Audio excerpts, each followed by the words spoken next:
45장. 요셉이 시종하는 자들 앞에서 그 정을 억제하지 못하여 소리질러 모든 사람을 자기에게서 물러가라 하고 그 형제들에게 자기를 알리니 그때에 그와 함께한 다른 사람이 없었더라. 요셉이 큰 소리로 우니 애굽 사람에게 들리며 바로의 궁중에 들리더라. 요셉이 그 형들에게 이르되 나는 요셉이라 내 아버지께서 아직 살아계시니까 형들이 그 앞에서 놀라서 대답하지 못하더라. 요셉이 형들에게 이르되 내게로 가까이 오소서. 그들이 가까이 가니 이르되 나는 당신들의 아우 요셉이니 당신들이 애굽의 판자라. 당신들이 나를 이곳에 팔았다고 해서 근심하지 마소서. 한탄하지 마소서. 하나님이 생명을 구원하시려고 나를 당신들보다 먼저 보내셨나이다. 이 땅에 2년 동안 흉년이 들었으나 아직 5년은 밭갈이도 못하고 추수도 못할지라. 하나님이 큰 구원으로 당신들의 생명을 보존하고 당신들의 후손을 세상에 두시려고 나를 당신들보다 먼저 보내셨나니 그런즉 나를 이리로 보낸 이는 당신들이 아니요 하나님이시라. 하나님이 나를 바로에게 아버지로 삼으시고 그 온 집의 주로 삼으시며 애굽 온 땅의 통치자로 삼으셨나이다. 당신들은 속히 아버지께로 올라가서 아뢰기를 아버지의 아들 요셉의 말에 하나님이 나를 애굽 전국의 주로 세우셨으니 지체 말고 내게로 내려오사 아버지의 아들들과 아버지의 손자들과 아버지의 양과 소와 모든 소유가 고센 땅에 머물며 나와 가깝게 하소서. 흉년이 아직 5해가 있으니 내가 거기서 아버지를 봉양하리이다. 아버지와 아버지의 가족과 아버지께 속한 모든 사람에게 부족함이 없도록 하겠나이다 하더라고 전하소서.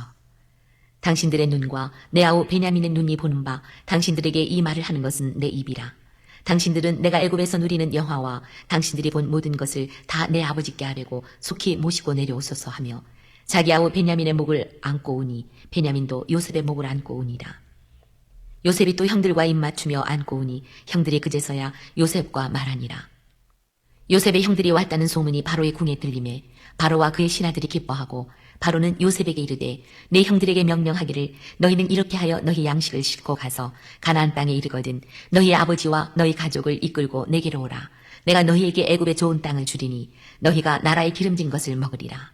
이제 명령을 받았으니 이렇게 하라.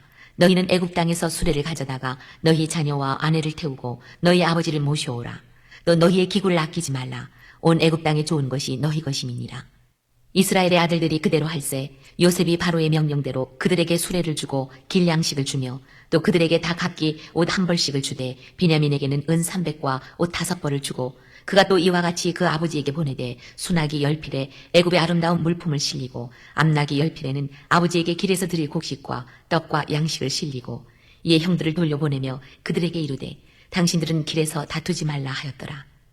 그들이 애굽에서 올라와 가나안 땅으로 들어가서 아버지 야곱에게 이르러 알리어 이르되 요셉이 지금까지 살아있어 애굽 땅 총리가 되었더이다.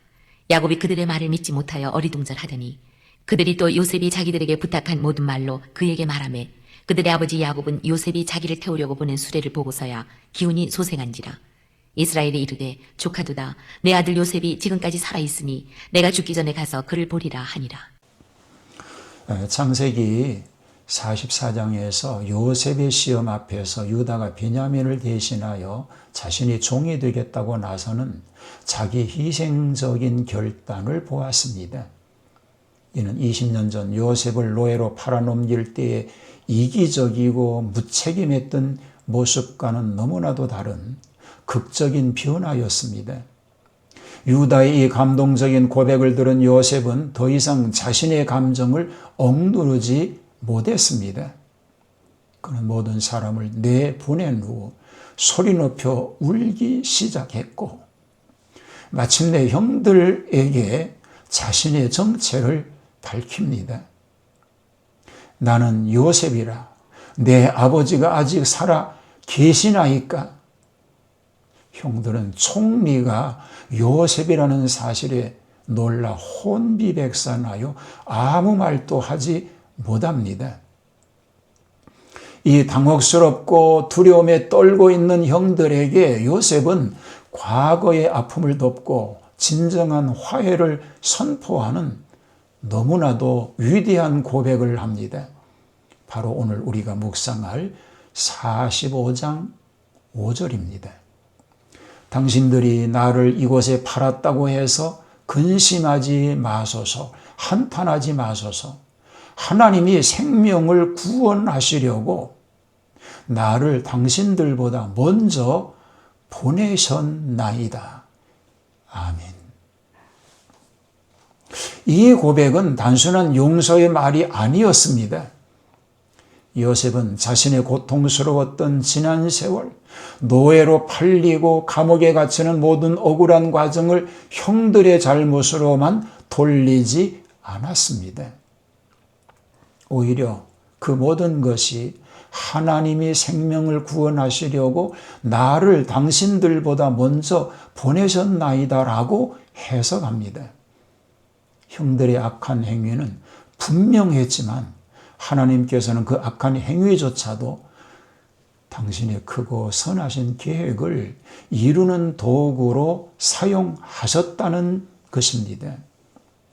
즉 요셉의 20년간의 고난은 형들에 대한 복수를 위한 것이 아니라 혹독한 기근으로부터 가족을 비롯한 수많은 생명을 살리기 위한 하나님의 치밀하고 섬세한 섭리였다는 것을 요셉은 깨달았던 것입니다.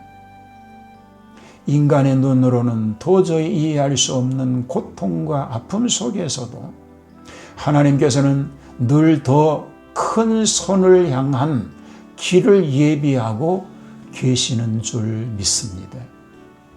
요셉의 고백은 우리에게 역경과 고난 속에서도 하나님의 관점으로 상황을 해석할 줄 아는 지혜를 가르쳐 줍니다. 당장은 이해할 수 없어도 우리의 고통 뒤에는 생명을 살리고 공동체를 세우려는 하나님의 더 크고 선하신 계획이 숨어 있을 수 있습니다. 우리는 요셉처럼 상처와 분노에 갇히지 않고 하나님께서 그 모든 과정을 통해 우리를 어떻게 연단하시고 궁극적으로 어떤 선한 목적을 이루어 가시는지를 신뢰해야 합니다. 우리의 삶의 크고 작은 고난과 어려움 속에서 하나님이 생명을 구원하시려고 나를 당신들보다 먼저 보내셨나이다라는 요셉의 고백을 기억해야 하겠습니다. 우리가 이 세상의 악과 인간의 연약함 속에서도 절망하지 않고 하나님의 신실한 섭리를 믿고 나아갈 때 하나님께서는 우리의 아픔을 기쁨으로 바꾸시고 우리를 통해 놀라운 구원과 화해의 역사를 이루어 가실 줄로 믿습니다. 이런 은혜와 복을 누릴 수 있게 되기를 축복합니다. 하나님의 섭리를 깨달았던 요셉과 같은 이런 믿음과 마음을 주시옵소서. 형들이 나를 애굽에 판 것은 하나님이 우리 가족을 구원하시기 위해서 하나님이 먼저 나를 이곳에 보내셨다는 그 요셉의 모습, 이런 아량의 모습, 이런 넓은 마음을 우리에게도 허락하여 주시옵소서. 그리고 그 믿음으로 그런 마음으로 살아가게 하옵소서. 예수님 이름으로 기도합니다.